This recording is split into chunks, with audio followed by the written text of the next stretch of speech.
You have been told your whole life that fear is the enemy. That fear is weakness. That fear is something to overcome, to push through, to silence. You have been told that brave people are not afraid, that successful people have conquered their fear, that if you are still afraid, you are not ready, not strong enough, not far enough along. You have believed this.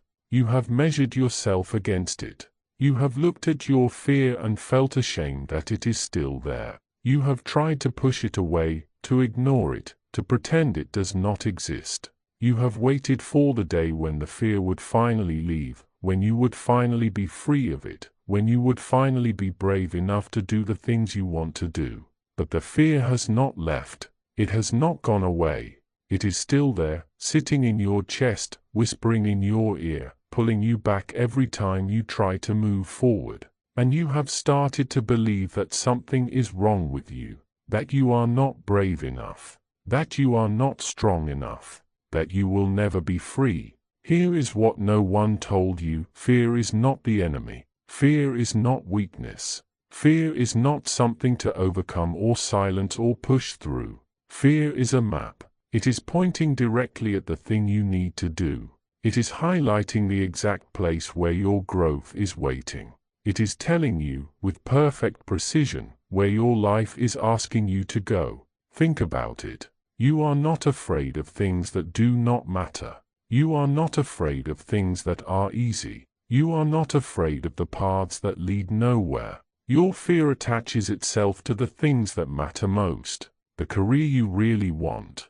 The relationship you are afraid to pursue. The version of yourself you are afraid to become. The dream you have carried for years but never told anyone about. Your fear is not a barrier keeping you from those things. It is a spotlight illuminating them. It is the universe's way of saying, look here. This is where your life is waiting for you. You have been treating your fear as a stop sign, as a signal to turn back, to stay where you are, to wait until you are less afraid.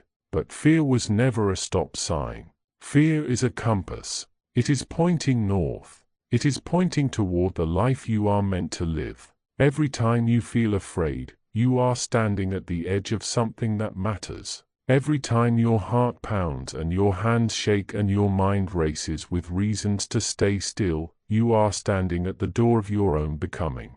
The fear is not telling you to stay out. It is telling you that what is on the other side is worth the trembling.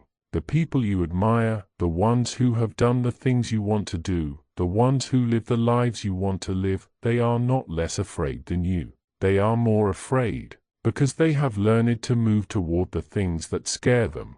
They have learned to let their fear be their guide. They have learned that the fear does not go away when you walk through it. It transforms. It becomes something else. It becomes courage. It becomes strength. It becomes the knowledge that you can do things you were afraid of, and that knowledge makes the next fear smaller, and the next, and the next.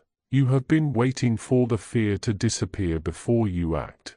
You have been waiting to feel ready, to feel confident, to feel sure. But the fear does not disappear. It waits. It waits for you to move. It waits for you to take the step. It waits for you to prove that you are stronger than it thought. And when you take that step, something shifts. The fear does not vanish, but it changes. It becomes something you can carry. It becomes something that walks beside you instead of blocking your path. It becomes the voice that says, you did that. You can do this too. Think about the things you are most afraid of, not the things that would hurt you, the things that would grow you, the conversation you are afraid to have, the risk you are afraid to take, the decision you are afraid to make, the version of yourself you are afraid to become. Those fears are not accidents. They are not signs that you are weak. They are the map. They are showing you exactly where your life is asking you to go. They are the coordinates of your own becoming. You have been trying to find your path by looking for what is easy, what is safe, what is comfortable. You have been waiting for a sign that is clear, a path that is certain, a future that is guaranteed. But the path is not found in the absence of fear. The path is found in the presence of fear. The path is where your heart pounds. The path is where your hands shake. The path is where you are most afraid, because that is where your life is waiting for you. That is where the version of you that you have not yet become is standing, waiting for you to arrive. You are not lost. You have never been lost. You have been standing at the edge of your fear, looking at it as if it were a wall. But it is not a wall. It is a door, and you have been holding the key the whole time. The key is not the absence of fear. The key is the decision to move. The key is the step you take while the fear is still there. The key is the choice to let your fear be your guide instead of your prison.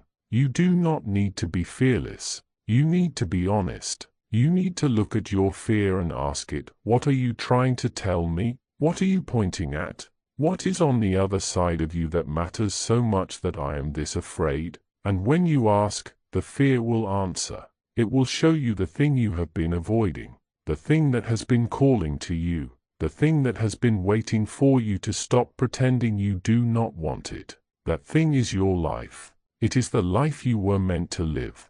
It is the version of yourself you were meant to become. And your fear has been holding it for you, waiting for you to come and claim it. Not when you are ready, not when you are sure, not when the fear disappears. Now, with the fear still there, with your hands still shaking, with your heart still pounding, you take the step, you walk through the door, you become who you were afraid to become.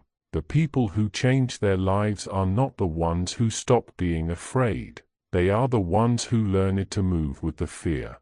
They are the ones who understood that fear is not a stop sign. It is a compass. It is pointing north. It is pointing toward the life that is waiting for them. And they follow it, not because they are brave, because they are honest, because they know that the cost of staying where they are is higher than the cost of moving through the fear. You know this too. You have known it for years. You have known that the life you are living is not the life you want. You have known that the things you are afraid of are the things you need to do. You have known that the fear is not protecting you. It is showing you where to go. You have known it, and you have stayed anyway. You have stayed because staying is familiar. Staying is safe. Staying does not require you to face the trembling, the uncertainty, the risk of failing at something that matters. But staying has a cost. The cost is your life. The cost is the years you spend standing still while the life you want waits for you on the other side of your fear. The cost is the person you could have become, standing in the distance, watching you choose safety over becoming. The cost is the regret that comes not from failing, but from never trying. That regret is heavier than any fear. It is heavier because it does not go away. It does not transform into strength. It does not become something you carry with pride. It becomes something you carry with shame. It becomes the story you tell yourself about the life you could have lived if you had not been so afraid. Do not let that be your story. Do not let your fear write the ending of your life. You are holding the key. You have always been holding the key. The key is not the absence of fear. The key is the decision to move. The key is the step you take while the fear is still there. The key is the choice to let your fear be your guide instead of your prison. So look at your fear. Look at the thing you have been avoiding. Look at the conversation you are afraid to have, the risk you are afraid to take, the decision you are afraid to make, the version of yourself you are afraid to become. And know that your fear is not a wall. It is a door. And on the other side of that door is the life you have been waiting for. The life you have been telling yourself you will live when you are ready, when you are less afraid, when the time is right. The time is right now. The door is open. The key is in your hand. The only thing left to do is to step through, with the fear still there, with your hands shaking, with your heart pounding. You step through. You become who you were afraid to become. You live the life you were afraid to live. You let your fear be your map, and you follow it home. What is your fear pointing at today?